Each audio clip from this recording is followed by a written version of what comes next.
యాత్రలో పాలు పొందగా అంతరాత్మతో ప్రభుని వేడగా సాతాను క్రియలను జయించగా క్రీస్తు సాక్షులుగా జీవించగా సాతాను క్రియలను జయించగా క్రీస్తు సాక్షులుగా జీవించగా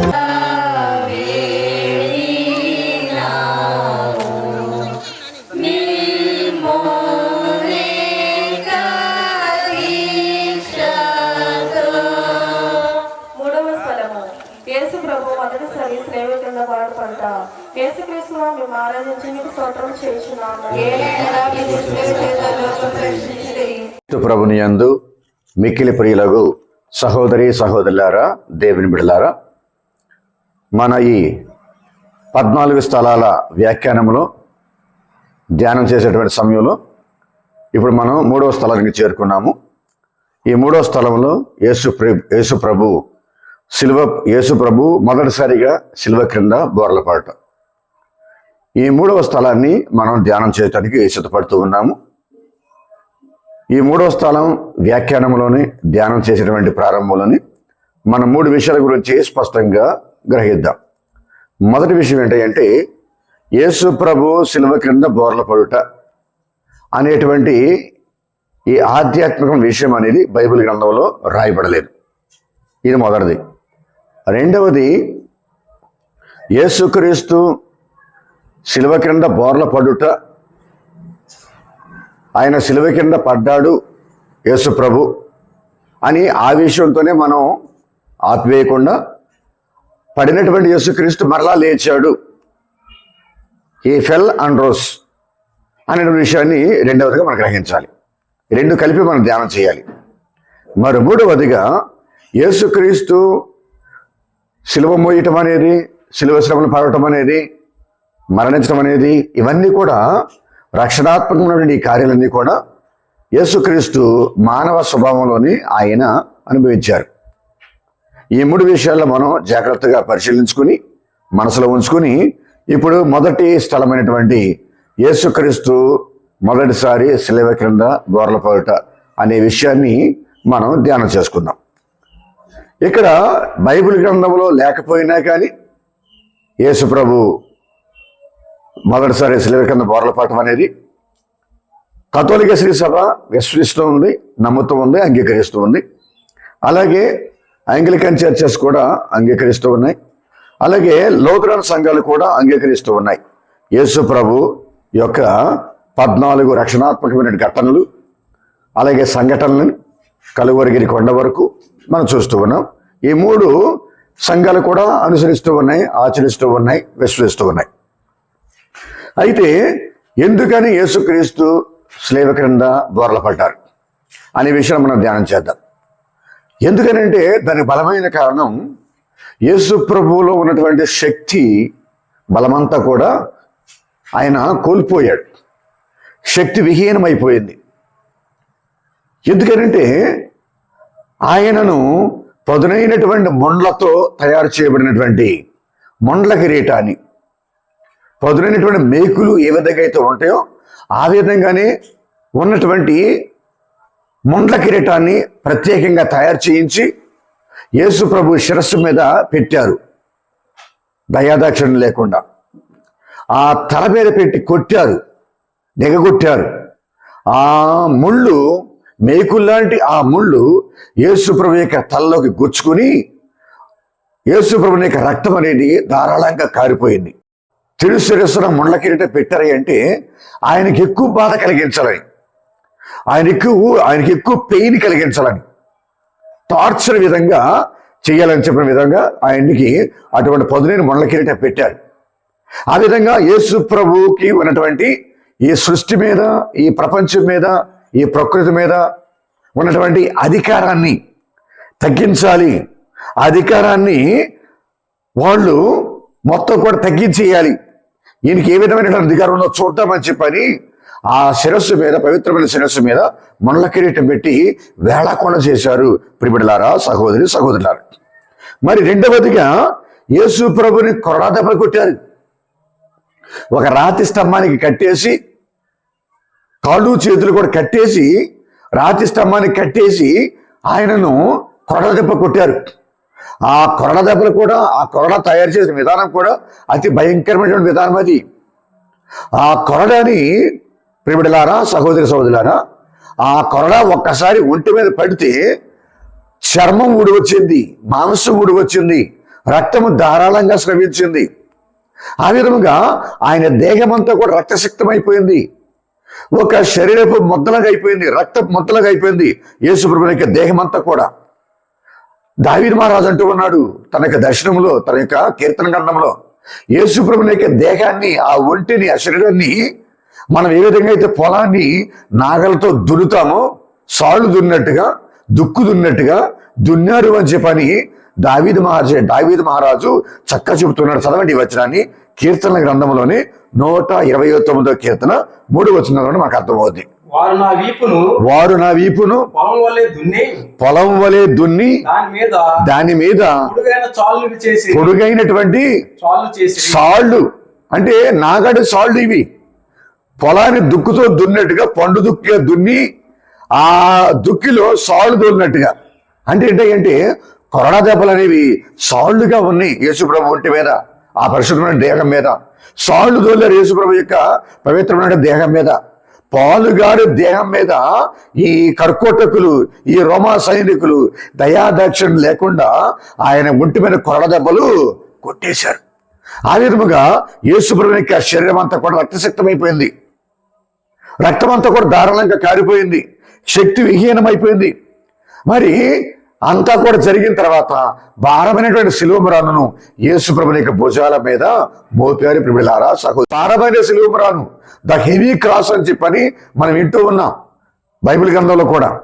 భారమైన శిలువమురాను అంటే అది ఎంత బరువు ఉండొచ్చు, ఎంత పొడవు ఉండొచ్చు అని మనం ఆలోచన చేసినట్లయితే కనుక దానికి ప్రియులారా సరైనటువంటి సమాధానం మనకు దొరకపోయినా కానీ భారమైన శిలువు అని మనం ధ్యానం చేసేటప్పుడు యేసుప్రభుని యొక్క ఆ శరీరపు బరువు కన్నా 3 అంతలు ఎక్కువ ఉండొచ్చు.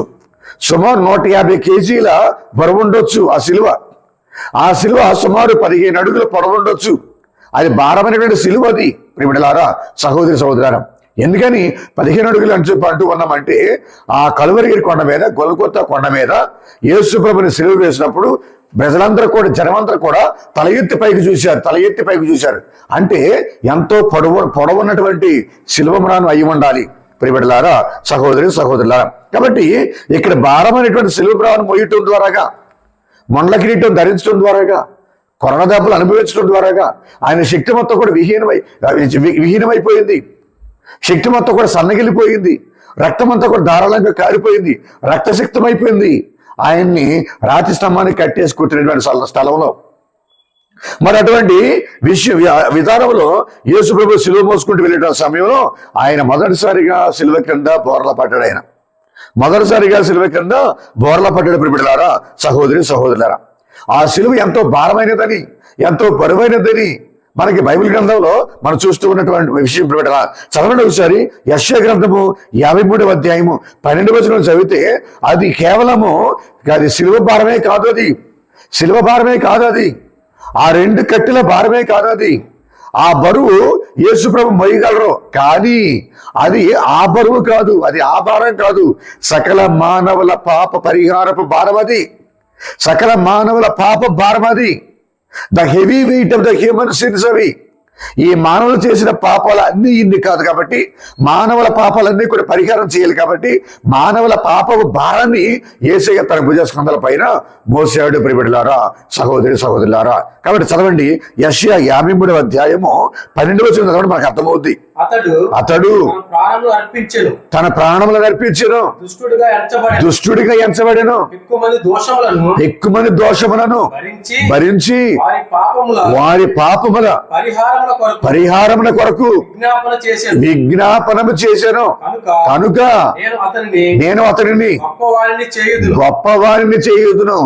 అతడు గనులలో ఒకడిగా పరిగణింపబడును. గమనించండి, సహోదరి సహోదరు. కాబట్టి ఆ భారమైన సిలువరాను అనేది యేసు ప్రభు మొయ్యగలరు, కానీ ఆ చక్కెర బరువు కర్రల బరువు మొయ్యగలరు, కానీ అది ఆ బరువు కాదు. ప్రియబిడ్డలారా, మానవుల పాపాలు, సకల మానవుల దోషాలు, సకల మానవుల అతిక్రమములు ప్రియబిడ్డలారా, ఆ భారమే యేసు ప్రభుకి ఎక్కువ బరువైందని చెప్పని, ఈ శరీరం అనేది మనకున్నటువంటి ఈ శరీరం అనేది, మానవులకు ఉన్నటువంటి ఈ శరీరం అనేది, ఈ దేహం అనేది, ఈ ప్రియబిడ్డలారా, ఈ ద స్కిన్ అనేటువంటిది ఇది లోపభూయిష్టమైనటువంటిది. ఇది పాపముల పుట్ట, బలహీనతల పుట్ట. ఇది శరీరం అనగానే పాపముల పుట్ట, బలహీనతల పుట్ట. పాపమునకు ఈజీగా లొంగిపోయేటువంటి శరీరం ఇది, దుర్బలమైనటువంటి శరీరం ఇది, మానవుల శరీరము. కాబట్టి యేసుక్రీస్తు కూడా మానవుల శరీరంతో పుట్టాడు. కాబట్టి is in the form of human flesh. మానవుని ఏ విధంగా అయితే శరీరధారి అయ్యాడో అలాగే మన యేసుక్రీస్తు కూడా మనలాగానే శరీరం ధరించాడు ఆయన. కాబట్టి అటువంటి యేసుక్రీస్తు, అటువంటి పవిత్రమైనటువంటి యేసుప్రభుని యొక్క శరీరం అనేది, పవిత్రమైనటువంటి యేసుప్రభుని యొక్క రక్తం అనేది చిందబడాలా. ఆ చిందబడినటువంటి రక్తమే మనందరి పాపాలను కూడా పరిహరించగలదు. నీతిమంతుని యొక్క శరీరం అనేది మానవుల పాపాలు మొత్తం కూడా క్షమించగలదు, మన్నించగలదు. కాబట్టి యేసుప్రభుని యొక్క ఆ పవిత్రమైన శరీరం అనేది నలగగొట్టబడాలి. యేసుప్రభుని యొక్క శరీరం అనేది నలగగొట్టబడాలి. అది దేవుని యొక్క సంకల్పం. ఆయన రక్తం అనేది చిందబడాలి, ఆయన శరీరం అనేది నలగగొట్టబడాలి. మానవుని యొక్క రూపాన్ని ఆయన కోల్పోయాడు యేసుక్రీస్తు. ఇతడు మనిషేనా అనే విధంగా ఉన్నాడు యేసుక్రీస్తు. అందమైన ఆయన ముఖమంతా కూడా, ఆయన దేహమంతా కూడా అందవిహీనంగా తయారైపోయింది, రక్తపు ముద్దలాగా తయారైపోయింది, మాంసపు ముద్దలాగా తయారైపోయింది. ఆ విధంగా యేసుక్రీస్తు ఉన్నాడు. ప్రియ సహోదరి సహోదరులారా, చదవండి ఒకసారి యెషయా గ్రంథమే 50వ అధ్యాయము 5వ వచనం చదవండి. ప్రభువైన దేవుడు నాకు జ్ఞానమును దయచేసెను, నేను ఆయనకు అడ్డు చెప్పలేదు, ఆయన మాట పెడచెవిని పెట్టలేదు. యెషయా గ్రంథం 53వ అధ్యాయం 5వ వచనం చదవండి. 53:5. కానీ అతడు మన తప్పిదముల కొరకు గాయపడెను, మన పాపముల కొరకు నలిగిపోయాను. అతడు అనుభవించినటువంటి శిక్ష ద్వారాగా మనకు సమాధానం కలిగింది. అతడు పొందిన దెబ్బల ద్వారాగా మనకు స్వస్థత చేకూరిన గమనించిన బిడ్డలారా, సహోదరి సహోదరు. కాబట్టి మనమందరం కూడా పాపాత్ములమే, దుర్మార్గులమే, అవినీతి పరులమే. మన జీవితం అంతా కూడా పాప భూయిష్టమే. ఈ దేహం అనేది, ఈ శరీరం అనేది లోపభూయిష్టం, పాప భూయిష్టం, శోధన భూయిష్టం ఇది. కాబట్టి ఇటువంటి పాపములకు దారితీసి ఈ శరీరం అనేది రక్షించబడాలంటే ఒక నీతిమంతుని యొక్క శరీరం అనేది నలగొట్టబడాలా, నీతిమంతుని యొక్క రక్తం అనేది చిందబడాలా. అప్పుడే లోకానికి రక్షణ చేకూరుతుంది, రిడెంప్షన్ వస్తుంది, సాల్వేషన్ వస్తుంది. అది దేవుని యొక్క ప్రణాళిక, దేవుడే ఏర్పాటు చేసిన ఈ విషయాన్ని. The procession to the salvation. యేసుప్రభుని యొక్క రక్షణ ఊరేగింపులో యేసుప్రభు చాలాసార్లు పడి ఉండొచ్చు, కానీ కథోలిక శ్రీసభ మాత్రం మనకి ఇచ్చినటువంటి సందేశం ఏంటంటే యేసుప్రభు 3 సార్లు పడిపోయారని మనం విశ్వసిస్తున్నాం, నమ్ముతూ ఉన్నాం. 1వసారి, 2వసారి, 3వసారి. కాబట్టి 3 సార్లు పడిపోయాడని చెప్పని మనం విశ్వసిస్తున్నాం, నమ్ముతూ ఉన్నాం. అది మన కథోలిక క్రైస్తవుల విశ్వాసం. కాబట్టి మనం చూస్తూ ఉన్నాం కదా, చిన్నప్పుడు పిల్లలు నడక నేర్చుకునే సమయంలో, చిన్నప్పుడు పిల్లలు నడక నేర్చుకునేటువంటి సమయంలో పడుతూ ఉంటారు, లేస్తూ ఉంటారు, పడుతూ ఉంటారు, లేస్తూ ఉంటారు, పడుతూ ఉంటారు, లేస్తూ ఉంటారు. పడిన ప్రతిసారి కూడా లేస్తూ ఉంటారు, కింద పడిన ప్రతిసారి కూడా లేస్తూ ఉంటారు. అలాగే యేసుక్రీస్తు కూడా పడిన ప్రతిసారి కూడా లేచాడు. ఆయన పడిన ప్రతిసారి కూడా లేచాడు యేసుక్రీస్తు. ఇది కూడా మనం ధ్యానం చేయాలా. అలాగే చాలా మంది యువకులు ప్రేమలో పడిపోతూ ఉంటారు, ప్రేమలో పడుతూ ఉంటారు. అలాగే చాలా మంది కూడా కింద పడిపోతూ ఉంటారు. ఈ విధంగా చూసుకుంటే కనుక పడి లేవటం అనేది మనం నేర్చుకోవాలి, పడి లేవటం అనేది నేర్చుకోవాలి. అలాగే మనం చూస్తూ ఉన్నాం కదా, సముద్రపు అలలు పడిపోతూ ఉంటాయి, అయినా మళ్ళీ లేస్తూ ఉంటాయి, పడిపోతూ ఉంటాయి, మళ్ళీ లేస్తూ ఉంటాయి. ఇది కూడా మనం ధ్యానించవలసిన విషయం ప్రియలారా, సహోదరు సహోదరులారా.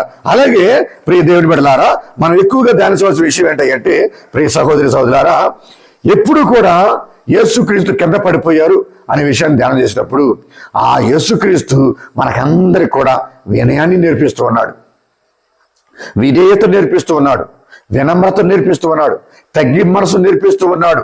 కాబట్టి యేసుప్రభు కింద పడిపోయారు శిలువ కింద అనే విషయం మనకు జ్ఞాపకం వచ్చినప్పుడు మనం ఇప్పుడు కూడా గుర్తుంచుకోవాల్సింది వినయాన్ని మనం నేర్చుకోవాలి, వినమ్రతను మనం నేర్చుకోవాలి, విధేయతను మనం నేర్చుకోవాలి, తగ్గి మనసు నేర్చుకోవాలి.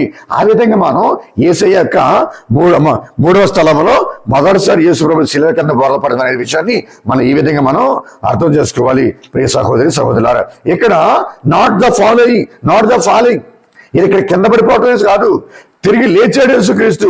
అది కూడా ఈ రెండింటిని కలిపి మనం సమానంగా ధ్యానం చేసుకుంటూ ముందుకు సాగుతూ ఉండాలి. ఇక్కడ it is not the following but it is the getting up, the most important significant issue. కాబట్టి ఆయన లేచాడు అనే విషయాన్ని మనం మర్చిపోకూడదు.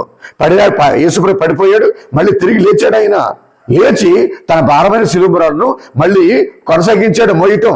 ఆ విధంగా ముందుకు సాగాడు యేసుక్రీస్తు. ఇక్కడ మనం చూస్తున్నాం కదా బైబిల్ గ్రంథంలో పునీత పేతురు గారు కూడా పడిపోయాడు, పాపంలో పడిపోయాడు, శోధనలో. అయినా కానీ మళ్ళీ లేచాడు శోధన నుంచి, మళ్ళీ లేచాడు బలహీనత నుంచి, మళ్ళీ లేచాడు పాపం నుంచి. యేసుప్రభుని మళ్ళీ ఆలింగనం చేసుకున్నాడు. యేసుప్రభు తన రక్షకుడిగా అంగీకరించాడు పేతురు గారు. అలాగే ఇక్కడ ప్రాడిగల్ సన్, తప్పైన కుమారుడు కూడా పాపంలో పడిపోయాడు, శోధనలో పడిపోయాడు, వేదనలో పడిపోయాడు. కానీ పడినవాడు మళ్ళీ లేచాడు.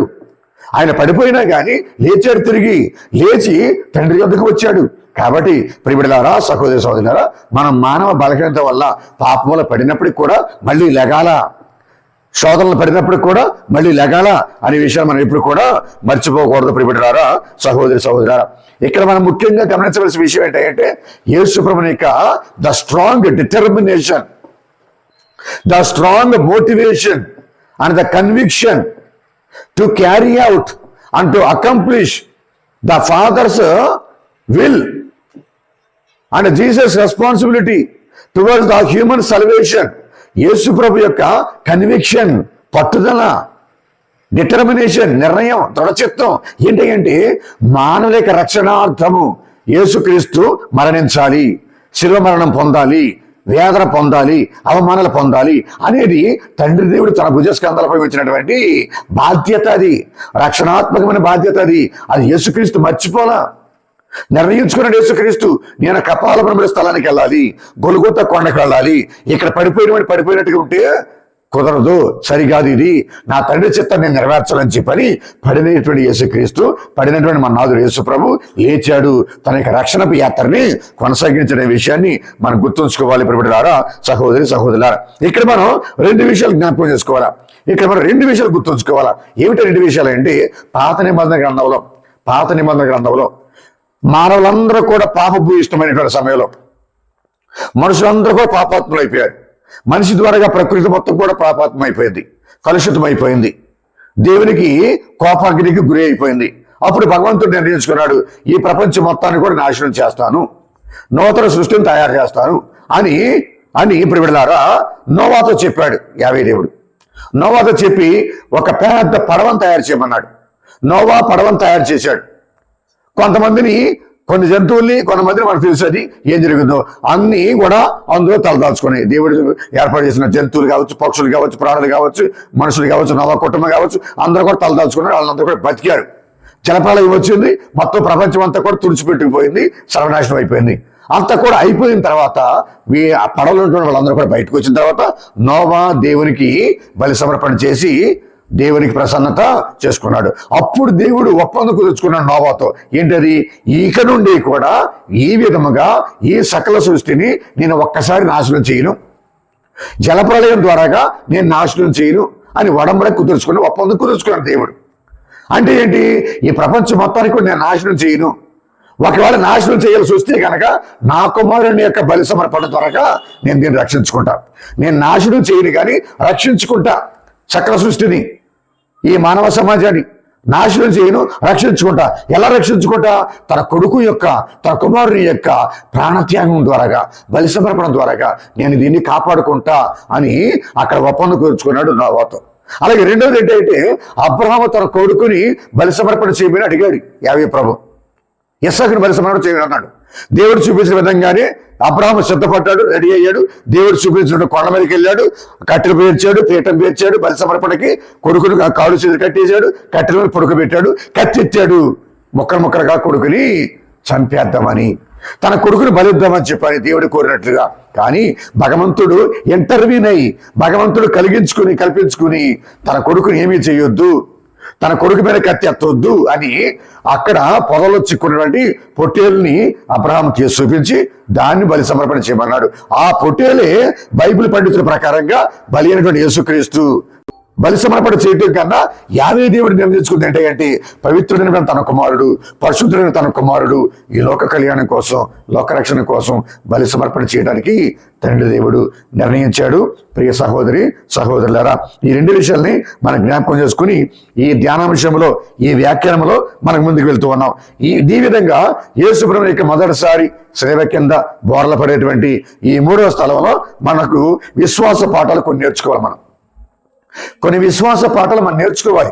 ఆ విశ్వాస పాఠాల్లో మొదటిది ఏంటంటే ప్రియబిడ్డలారా, సహోదరి సహోదరులారా, యేసుక్రీస్తు కింద పడటం ద్వారాగా మనకు నేర్పించిన పాఠం ఏంటంటే తగ్గింపు మనసు నేర్పిస్తూ ఉన్నాడు.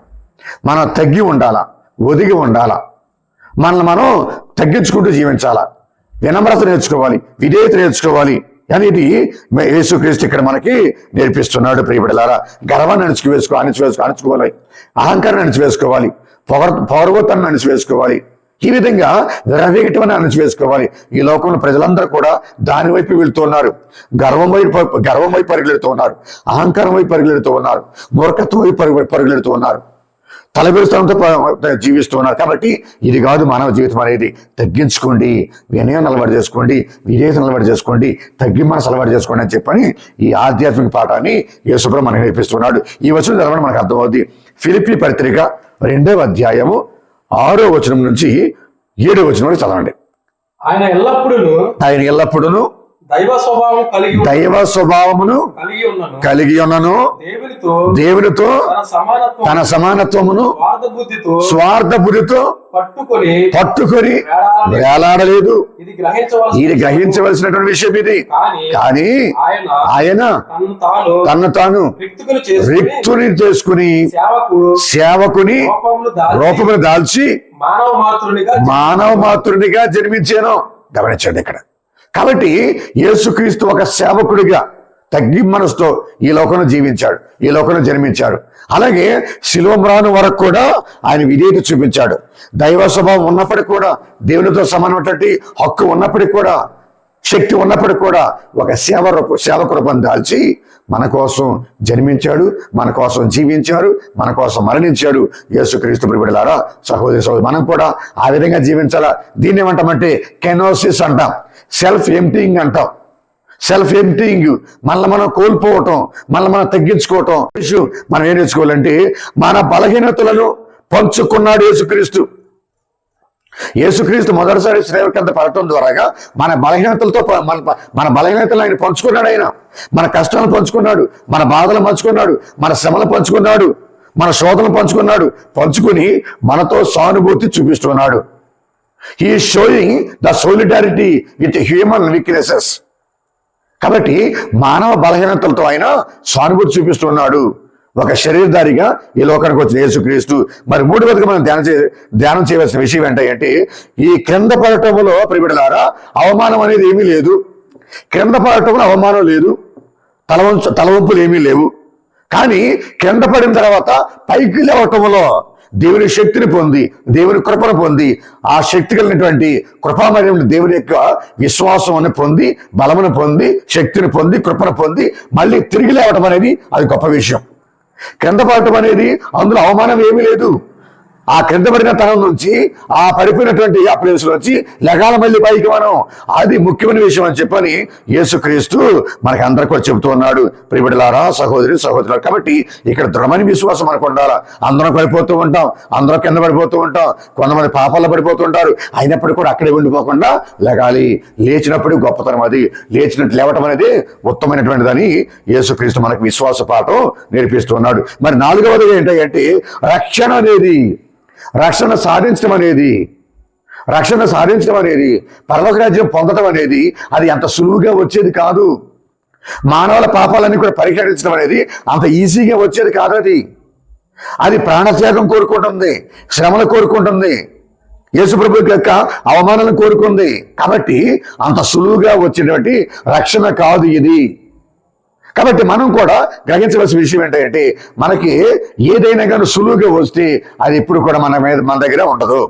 కష్టపడాలా, శ్రమించాలా, చెమట సిందించాలా, రక్తాన్ని చెమటగా మార్చాలి, కండలు కరిగించాలి, అన్యాయంగా అక్రమంగా అవినీతిగా దోచుకుంటూ దొంగులిస్తూ చేసినటువంటి సంపాదన, పోగు చేసుకునేటువంటి సంపాదన మనకు దీవెన ఇవ్వదు, మేలు చేయదు. కాబట్టి కష్టపడాలా, శ్రమించాలా. ఒక మేలు రావాలంటే, ఒక దీవెన రావాలంటే, గొప్పవాళ్ళం అవ్వాలంటే, మన పైకి రాగాలంటే ఈ విషయాలు గుర్తుంచుకోవాలి. కానీ ఈ రోజులో మాత్రం ప్రియమైన సహోదర సహోదర ప్రపంచం అంతా కూడా, ఐదవ విషయం గమనిస్తున్నాం, ప్రపంచం అంతా కూడా సక్సెస్ వైపు, పర్ఫెక్షన్ వైపు పరుగులు పెడుతూ ఉంది ఈ ప్రపంచం.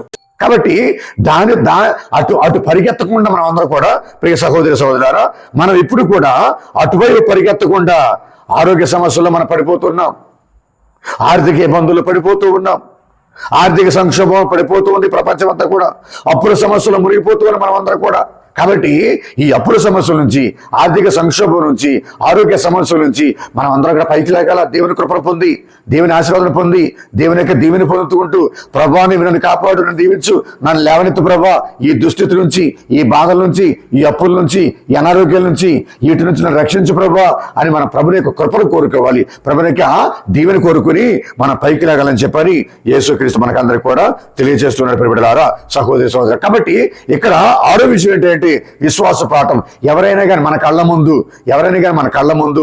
ఎవరైనా పడిపోతే గనక, బాధల్లో కావచ్చు, ఇబ్బందులు కావచ్చు, సమస్యలు కావచ్చు, అవమానాలు కావచ్చు, ఏ విధంగా కానీ పడిపోతే గనక, జీవితంలో పడిపోతే గనక, జీవితంలో విఫలమైపోతే గనక మనం వాళ్ళని చూసి వేళాకోళం చేయకూడదు,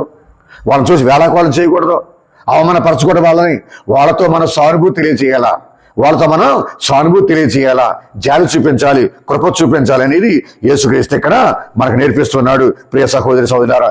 తర్వాత చివరిగా మనం నేర్చుకున్న ధ్యానాంశం ఏంటంటే 7వదిగా చదవండి ఒకసారి, మత్తయి సువార్త 7వ అధ్యాయం 1వ వచనం చదవండి, మనకు అర్థమవుద్ది. పరులను గూర్చి మీరు తీర్పు చేయకూడదు, అప్పుడు మేము గూర్చి అట్లే తీర్పు చేయబడదు. కాబట్టి మనం తీర్పు తెచ్చుకోవద్దు, ఎవరు కూడా మనం తీర్పు తెచ్చుకోవడం. Don't judge so that you will not be judged. కాబట్టి మనం తీర్పు తీర్చడం పరిస్థితులు లేవు. మనం కూడా పాపాత్ములమే, మనం కూడా దోషులమే, మనం కూడా మీ అవినీతిమంతులమే, మనం అందరం కూడా దేవుని కోపానికి గురి అయ్యే వాళ్ళమే, దేవుని బాధపెట్టిన వాళ్ళమే. కాబట్టి మనం ఎప్పుడు కూడా సానుభూతి చూపించే వాళ్ళగా ఉండాలా. యేసుక్రీస్తు ఈ మొదటిసారి శిలువ కింద బోర్ల పడినటువంటి ఈ 3వ స్థలంలో మనం ధ్యానం చేయవలసిన విషయాలు ఇవన్నీ కూడా ప్రియబిడ్డలారా, సహోదరి సహోదరు. కాబట్టి యేసుక్రీస్తు మన కోసం ఈ బాధలు పడ్డారు, మన కోసమే శ్రమలు అనుభవించారు, మన కోసమే ప్రాణత్యాగం చేశారు. తండ్రి, కుమార, పరిశుద్ధాత్మ ఈ 3 త్రిత్వైక సర్వేశ్వరులు. కాబట్టి మన రక్షణ కోసమే ఆలోచించారు, మన రక్షణ కోసమే 2వ త్రిత్వైక సర్వేశ్వరుని బలి సమర్పణ చేసి ఉన్నారు. ఆయన ప్రాణాన్ని బలిగా పెట్టి ఉన్నారు. అందుకని యోహాను సువార్త 3వ అధ్యాయం 16వ వచనంలో దేవుడు లోకమును ఎంతో ప్రేమించి తన ఏక కుమారుని మనకు ప్రసాదించాడు, మన రక్షణ ఇవ్వడానికి, మనకు విముక్తిని దయచేయడానికి, మనందరం దేవుని కుటుంబంలో సభ్యులుగా చేయడానికి. కాబట్టి ఈ విషయాలన్నీ కూడా మనసులో పెట్టుకుని ప్రార్థన చేసుకున్నాం. తల్లవంచండి, చిన్న ప్రార్థన చేసుకున్నాం. ఈ 3వ స్థలంలో 1వసారి యేసు ప్రభు శిలువ కింద బోర్ల పడేటువంటి ఈ సన్నివేశాన్ని, ఈ అద్భుతమైనటువంటి రక్షణాత్మకమైనటువంటి సంఘటనని మనం ధ్యానం చేసినటువంటి సమయంలో ప్రార్థన చేసుకున్నాం. దయామేలుగు సర్వేశ్వర, ప్రేమగల తండ్రి, కృపగల మా ప్రభువా, మీకే వందనములు, స్తుతులు, స్తోత్రం. మా తండ్రి దేవా, మీ కుమారుడు యేసుక్రీస్తు మా రక్షకుడు, మా ప్రభువు, మా నాథుడు, నా తండ్రి, మా కోసం భారమైన శిలువమురాను మోసుకుంటూ వెళ్ళేటువంటి సమయంలో తన యొక్క రక్షణ మార్గములో, కలువరిగిరి దారిలో ప్రభా మొదటిసారి ఆ భారమైన శిలువమురాని కింద పడిపోయారు ప్రభా. ఇది ధ్యానం చేస్తూ ఉన్నాం. ఎంతో బాధామైనటువంటి కార్యం ప్రభా ఇది. కానీ భగవంతుడు ప్రభువా, మీరు మాకు నేర్పిస్తున్న మీ కుమారుని ద్వారాగా మేమందరం పడిపోతూ ఉన్నాం. కష్టాల్లో, బాధల్లో, ఇబ్బందులు, శ్రమల్లో, శోధనలో పడిపోతూ ఉన్నాం. కాబట్టి ప్రభువా, పడిపోయినప్పుడు మీ కృపను పొంది, మీ దీవెన పొంది, మీ ఆశీర్వాదం పొంది దేవా, మేము కూడా మీ కుమారుని వల్లే పైకి లేచి నిలబడి మా జీవనయాత్రను కొనసాగించే భాగ్యాన్ని మాకు అనుగ్రహించండి దేవా. మాకు శక్తిని దయచేయండి, బలమును దయచేయండి, కృపను దయచేయండి, ఓర్పునివ్వండి, సహనాన్ని ఇవ్వండి. ఈ లోకంలో మేము జీవించే సమయంలో అనేకమైన ఇబ్బందులు వస్తూ ఉన్నాయి, అవమానాలు వస్తూ ఉన్నాయి, కష్టాల బాధలు వస్తూ ఉన్నాయి. కాబట్టి వాటిలో మునిగిపోకుండా మీ కృప ద్వారా పైకి లేచి మా జీవన యాత్రను కొనసాగించే భాగ్యాన్ని మాకు దయచేయమని, మీ కృపను ప్రసాదించమని, ప్రార్థన శక్తిని దయచేయమని, పటిష్టమైన విశ్వాసం మాకు అనుగ్రహించమని ఈ మా మనవలన్నింటినీ కూడా మా ప్రభువుని యేసుక్రీస్తు ద్వారా అడిగి వేడుకొంచున్నాము తండ్రి. ఆమేన్.